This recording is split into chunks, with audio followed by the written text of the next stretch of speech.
السلام علیکم زمیندار بھائیوں، مونگ پھلی ایک انتہائی منافع بخش فصل ہے۔ اس کا شمار خشک میوہ جات میں بھی کیا جاتا ہے اور اس سے خوردنی تیل بھی نکالا جاتا ہے، اور یہ بارانی علاقے کے لیے معیشت میں ریڑھ کی ہڈی کا کردار ادا کر سکتی ہے، بشرطے کہ اس کے لیے زمین کی تیاری اچھے طریقے سے کی گئی ہو، بیج کا انتخاب صحیح ہو اور اس میں کھادوں کا استعمال متوازن اور بروقت کیا جائے۔ تو آج اس کے حوالے سے میں آپ سے گفتگو کرنے لگا ہوں۔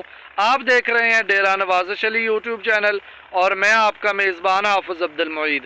کسان دوستو، اس کے لیے ریتلی زمین اور بارانی علاقے کا ہونا ضروری ہے۔ یہ سخت زمین میں اس کی نہ تو جرمینیشن ٹھیک ہوگی، نہ اس کی جو ہے وہ پیداوار صحیح ہوگی۔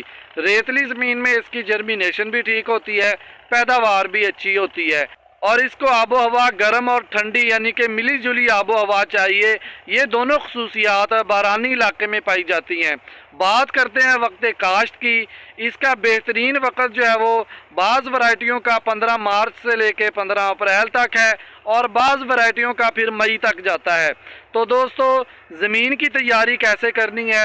آپ ابھی سے اپنی زمین کی تیاری شروع کر دیں۔ جب بھی بارش آئے اس کے 2-3 دن بعد جو ہے وہ گہرا ہل چلا دیں۔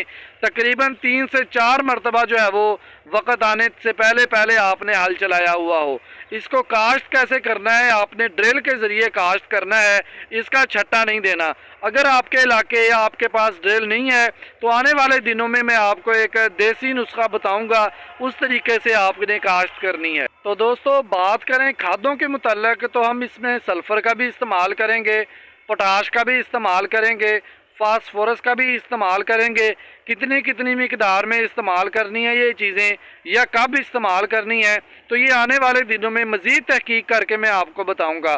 تو آج ویڈیو بنانے کا مقصد ہے، یا آج آپ سے مونگ پھلی کے بارے میں بات کرنے کا مقصد ہے، یا ویڈیو کی جان آپ کہہ لیں، کہ آپ کو بتانا ہے کہ آپ ابھی سے جو ہے وہ زمین کی تیاری شروع کر دیں اور ایک نیت کر لیں کہ ہم نے ریکارڈ پیداوار حاصل کرنی ہے، خود بھی مونگ پھلی رج کے کھانی ہے، رشتہ داروں کو بھی کھلانی ہے، دوستوں ہمسایوں کو بھی کھلانی ہے، عشر بھی نکالنا ہے، اور مارکیٹ میں سیل بھی کرنی ہے، اور ایک اچھا منافع حاصل کرنا ہے۔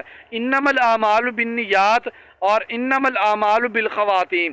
جیسے آپ کی نیت ہوگی ویسے جو ہے وہ اس کا خاتمہ ہوگا، جیسے آپ نیت کریں گے ویسی مراد اللہ تعالیٰ آپ کو دیں گے۔ تو دوستو، امید ہے آپ کو میری باتوں کی سمجھ آ گئی ہوگی۔ آنے والے دنوں میں مزید آپ کو اس کے متعلق جو ہے وہ انفارمیشن بھی دے دوں گا۔ تو ابھی آپ مجھے اجازت دیجئے کیونکہ ویڈیو لمبی ہو رہی ہے۔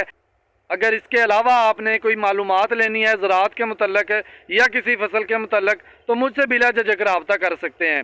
ابھی مجھے دعاؤں میں یاد رکھنا۔ اگلی ویڈیو تک اجازت دیجئے۔ اللہ حافظ۔